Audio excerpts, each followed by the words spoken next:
எவ்வளவு பெரிய வேடிக்கை, எவ்வளவு பெரிய கொடுமை! இந்த கடலுக்குள் செத்து விழுகிற மீனவன் செத்து விழுகிறான், அல்லது மீனவன் கைது செய்யப்படுகிறான், படகு பறிக்கப்படுது வச்சுக்க.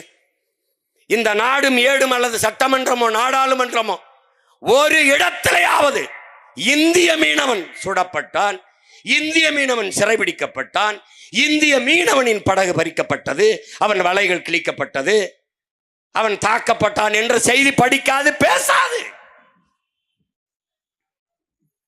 பேசியதில்லை. எடுத்து பார்வேன்னா, தமிழ் மீனவன் தாக்கப்பட்டான், தமிழ் மீனவன் கைது செய்யப்பட்டான், தமிழ் மீனவர்களின் படகு பறிக்கப்பட்டது, இதுதான் பேசுவார்கள். இந்த இடத்தில் தான் என் உடன் பிறந்தார்களே, இந்திய மீனவன் சிறைபிடிக்கப்பட்டான், இந்திய மீனவன் தாக்கப்பட்டான் என்றால் அங்கே இந்திய தேசியம் இருக்கிறது, உயிர்ப்போட இருக்கிறது.